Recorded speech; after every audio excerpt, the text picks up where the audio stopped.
Producers അസോസിയേഷനെതിരെ നിർമ്മാതാക്കളായ Sandra തോമസും Sheela കുര്യനും association പക്ഷപാതപരമായി പെരുമാറുന്നുവെന്നും പുതിയ committee തെരഞ്ഞെടുക്കണമെന്നും ആവശ്യപ്പെട്ട് സാന്ദ്ര തോമസും ഷീല കുര്യനും പ്രൊഡ്യൂസേഴ്സ് അസോസിയേഷന് കത്തയച്ചു.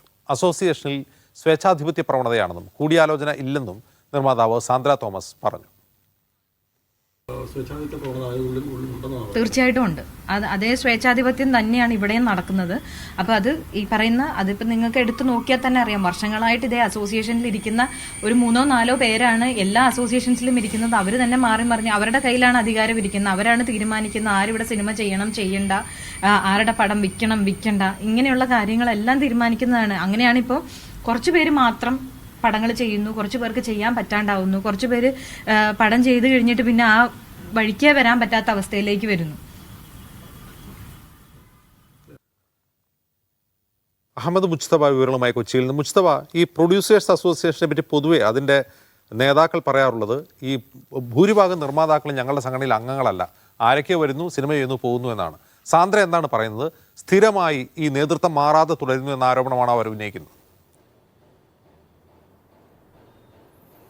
അജിംസ, കഴിഞ്ഞ ഏതാനും ദിവസങ്ങളായി പ്രത്യേകിച്ച് ഈ ഹേമ കമ്മിറ്റി റിപ്പോർട്ടിൻ്റെയൊക്കെ പശ്ചാത്തലത്തിൽ ചില കൂടിയാലോചനകൾ ഈ സംഘടനയ്ക്കകത്ത് പ്രൊഡ്യൂസേഴ്സ് അസോസിയേഷനകത്ത് നടന്നിരുന്നു. മാത്രമല്ല അതിനുശേഷം സ്ത്രീ നിർമ്മാതാക്കളുടെ ഒരു കൂട്ടായ്മ, പ്രത്യേകിച്ച് നേരത്തെ അജിംസ സൂചിപ്പിച്ച ഒരു കാര്യം, അതിനകത്തുള്ള അംഗത്വത്തിൽ 2 സിനിമകളെങ്കിലും സ്വന്തമായി സെൻസർ ചെയ്ത ആളുകളായിരിക്കണം ഈ സംഘടനയിൽ അംഗമാകേണ്ടത് എന്നുള്ളത് ഈ സംഘടനയുടെ പ്രൊഡ്യൂസേഴ്സ് അസോസിയേഷൻ്റെ ഒരു ബൈലോ പ്രകാരമുള്ള നിബന്ധനകളാണ്. അതുമായി ബന്ധപ്പെട്ടും ഈ സാന്ദ്ര തോമസ് ചില പരാതികൾ ഉന്നയിക്കുന്നുണ്ട്. ഈ സ്ത്രീകളായ നിർമ്മാതാക്കളുടെ ഒരു യോഗം വിളിക്കണമെന്ന് അവർ ആവശ്യപ്പെട്ടതിൻ്റെ അടിസ്ഥാനത്തിൽ അവിടെ യോഗത്തിൽ പങ്കെടുത്ത ഒരാൾ അവർക്ക് ഇത്തരത്തിലുള്ള ഒരു സിനിമ പോലും അങ്ങനെ സെൻസർ ചെയ്തിട്ടില്ലാത്ത ഒരു പ്രൊഡ്യൂസർ ആയിട്ടുള്ള ഒരാൾ ആ യോഗത്തിൽ പങ്കെടുത്തു. അതിൻ്റെ ഒരു വ്യക്തത കൂടി വരണമെന്ന് അവർ ഈ അംഗത്വത്തിൻ്റെ കാര്യത്തിൽ പറയുന്നുണ്ട്. ഒപ്പം തന്നെ പ്രധാനപ്പെട്ട ചില കാര്യങ്ങൾ, ഈ സ്ത്രീ നിർമ്മാതാക്കളുടെ യോഗത്തിൽ ഈ പ്രൊഡ്യൂസേഴ്സ് അസോസിയേഷൻ്റെ പ്രസിഡന്റ് പങ്കെടുത്തില്ല. മാത്രമല്ല അല്പസമയം ഈ യോഗത്തിൽ മിനിറ്റ്സിൽ ഒപ്പിട്ടുകൊണ്ട് സെക്രട്ടറി ഇറങ്ങിപ്പോയി എന്നതുൾപ്പെടെയുള്ള കാര്യങ്ങളാണ്. കാര്യമായി സ്ത്രീ നിർമ്മാതാക്കൾക്ക് പറയാനുള്ള കാര്യങ്ങൾ എന്താണെന്ന്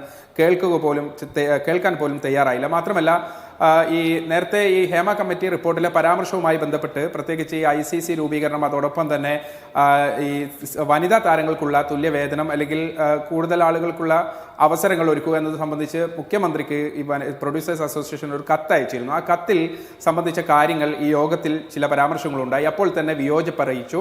പക്ഷേ കത്ത് അയച്ചു പോയല്ലോ എന്നുള്ളൊരു മറുപടിയാണ് ഒരംഗത്തിൻ്റെ ഭാഗത്തുനിന്നുണ്ടായത്. അതായത് ചൂണ്ടിക്കാണിക്കുന്നത് നിർണായകമായ തീരുമാനങ്ങൾ എടുക്കുന്നത് പലതും ഈ കമ്മിറ്റിയിൽ അംഗങ്ങളായിട്ടുള്ള ആളുകൾ അറിയുന്നില്ല. ഈവൻ ഒരു ഏറ്റവും ചുരുങ്ങിയത് ഈ എക്സിക്യൂട്ടീവിനകത്തെങ്കിലും ഇത്തരം വിഷയങ്ങളിൽ ചർച്ച നടക്കണമായിരുന്നു.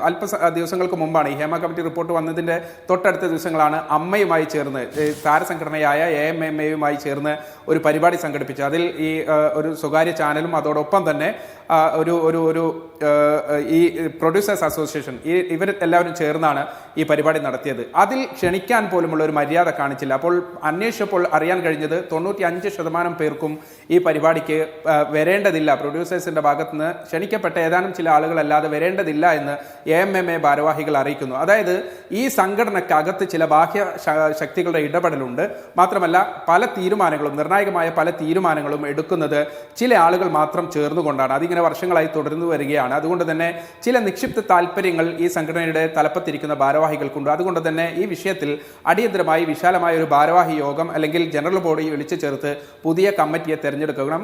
ഏകാധിപത്യ പ്രവണത ഈ സംഘടനക്കകത്തുണ്ട് എന്നതുൾപ്പെടെയുള്ള വിമർശനങ്ങളാണ് സാന്ദ്ര തോമസും അതോടൊപ്പം തന്നെ ഷീല കുര്യൻ രണ്ടുപേരും ഇപ്പോൾ പ്രൊഡ്യൂസേഴ്സ് അസോസിയേഷന് കത്തയച്ചിട്ടുണ്ട്. അല്പസമയം മുമ്പ് നമ്മൾ കേട്ടത് സാന്ദ്ര തോമസിന്റെ പ്രതികരണമാണ്. ആ രൂപത്തിലേക്ക് പ്രൊഡ്യൂസേഴ്സ് അസോസിയേഷനകത്തും ചില കല്ലുകടികൾ ഉണ്ടായി വരുന്നു എന്ന് വേണം മനസ്സിലാക്കാൻ. അജിംസ്. ശരി മുജ്തബ.